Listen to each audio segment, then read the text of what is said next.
Hey guys, what's happening? So today I'm going to be doing a review on my new Cold Steel Voyager X large clip point Voyager. Yeah. So I did, as promised, I did go out and buy some more Cold Steel products. I got quite a bit of them.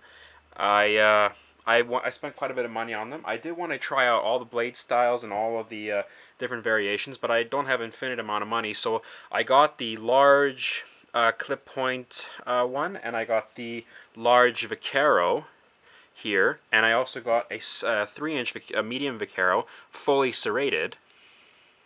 And I had to get one extra large. I just did. So I got and I only have one Tanto, so I did get the extra large in the Tanto. So let's go ahead and start the review on the 4-inch Voyager clip point here. Now, as you can see, this is my EDC knife at the moment. This is the 3-inch clip point Voyager, and if you see my review on that, you know how much I like it. Now, this is exactly the same knife, it's just the size that has changed, as you can see. So what we have here is we have a, zoom in.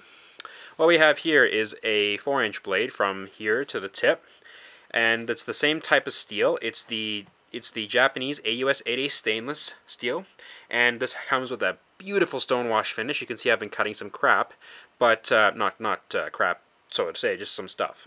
But we got that stonewash finish. Now, I've said before that I don't really look at knives for their beauty or their cosmetic features, but this stonewash, I gotta show you. Like this, here's the Vaquero. Now, if I can just zoom in for you and then focus it. Oh, I mean, look at that stonewash. That's just really beautiful. It's a very nice looking finish. That is just beautiful. So that's one of the features about this knife that I really like, actually, which is odd. But some of the other the more specs on this knife, we've got a full flat grind from the top to the bottom. Gives you a lot of good hacking ability.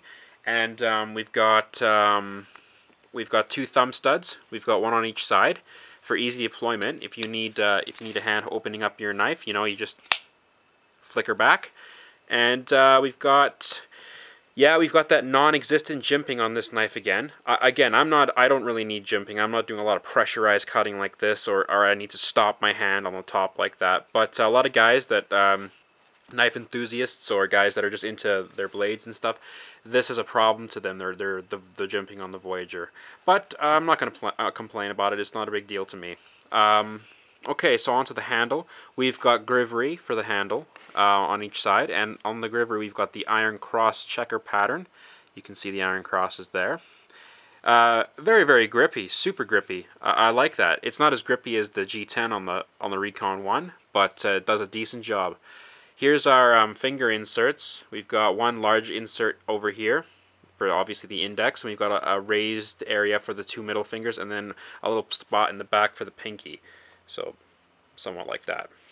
And this blade in particular, and also with the Recon 1, fits my hand just perfectly, even better than my 3-inch, because with the 3-inch I kind of have to squeeze to get my fingers on, but with this knife, they all fit on there with enough room to spare.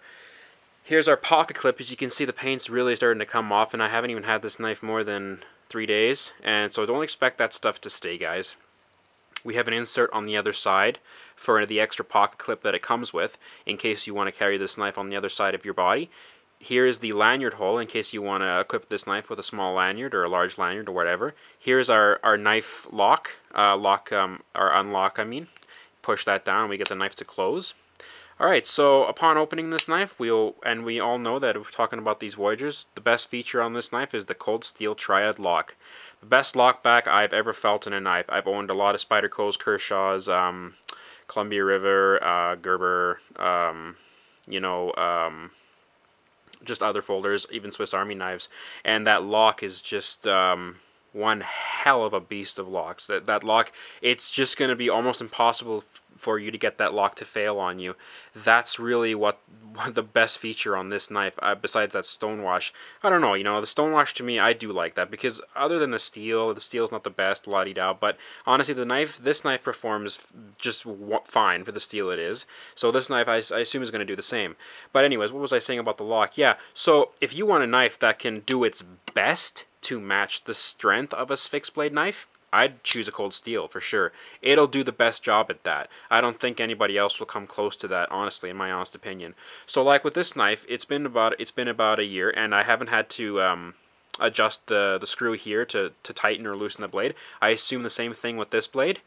It's pretty thick. It's actually thicker than the Recon. If we put the Recon side by side with it, it's actually a lot thicker than the Recon. But not a big deal to me. I did figure out what the liners are. They're apparently steel liners. So again, not the best liner, but is it really a big deal to me? No, it's not. I'm not a very big knife guru kind of guy. I just like my knives to perform well. And the steel liner doesn't really do anything wrong, in my opinion, so it's not a big deal to me. When the pocket clip came on the knife, when I got it in the box, just like this one, as you can see, this one is slightly raised. I need to do the same thing with this one, because as you can see, this knife, this pocket clip is just on there like nobody's business. It's just stuck down. It's very hard to get get it onto your pocket when this first comes in the mail. So yeah, that might be a problem. But just all you have to do is just raise it up a bit, and it'll become very comfortable actually. So yeah, good knife for the money. This is another great knife from Cold Steel. I mean, this Voyager series, I'm loving this series. This is probably the best series of knives I've ever seen. Oh, you can see all that crap on the blade. I need to wash it off. Yeah, so about $75, $80 here in Canada. A little bit more expensive than my 3-inch, which was about $60. But, you know, bigger blade. It's going to be cheaper in the States. Actually, it'll be more around $40 or something in the States, maybe even less. Good knife, good all-around knife. If you're looking for a really strong knife to tackle your day-to-day tasks, I would suggest checking out this blade. Now, like I said before in the other videos, it does come in a lot of variations. There's about 18 of these knives all in total. They all come with the stonewash finish, and what you can do is you can actually serrate this blade if you want. You can get a half edge, half plain edge, and half serrated, kind of like my Recon. You know, that's good for a number of things. In case you get into maybe a car accident and stuff, you can cut your belt a little bit easier with the serration and stuff like that. There's a few advantages to serrations. So yeah, whatever you they've really encompassed a lot of the needs that a lot of knife users have in these series alone, and there's a lot of choices. I think it's the best choice as far as a series of knives go that you can come up so you can see. You can see the Taiwan logo there. These are made in Taiwan. But that's not a huge deal to me at all. It's better than being made in China, that's for sure. So guys, give them a look at. You know, if you like knives and you're a knife collector, you're a knife guy, knife guru, whatever, you need to at least own one of these. These knives are just outstanding. They have everything in them that you would ever want. You are going to have to resharpen these knives. I've never resharpened my 3-inch Voyager though, and I've cut some crazy crap with this knife. I've cut wet roots under the ground, like if you see my video on this. I've cut rope soil bags, sod. I've cut sod with this knife. I mean, and I've had to wash it off, obviously. You don't want soil to stay in your knife, especially if it's a folder. It doesn't break. It's just a great performer. I expect the same thing from this knife and my other Voyagers. And I am going to be doing a review on the Vaqueros, as you can see here. I will do a review on them because this is a fully serrated blade. I'm going to tell you what's good about that, and I will do a review on the large. Just look at that beautiful stonewash finish. Just great. Okay, everything about this knife for me really is pretty much perfect. You know, a lot of guys, again, the jimping is not very good, and you know, maybe the blade steel for them isn't the best, but for me, is this a great blade to carry with you every day? Yes, this is pretty much my perfect everyday knife. As far as tactical features go, these blades are pretty intimidating. These guys, this will get people away from you in that kind of situation. A big blade will always pretty much intimidate, unless the guy happens to be some sort of ninja, you know. But yeah, if you needed a self-defense blade, yeah, these would definitely do the job, especially these 5.5-inch models. These are very big blades. These are definitely do some damage if you needed a knife. I hope you don't, but if you did need a knife to do that, these will do the trick. Yeah, so guys, the Cold Steel Voyager series, great series of knives, but this one in particular, this 4-inch clip point large model, fantastic. I really love this knife and I look forward to using it. I'm actually going to be using it as my everyday knife for a little while now. So guys, I hope you enjoyed this quick review on this knife, so take care and I'll see you next time, you know. Check them out. They're great knives. Take care.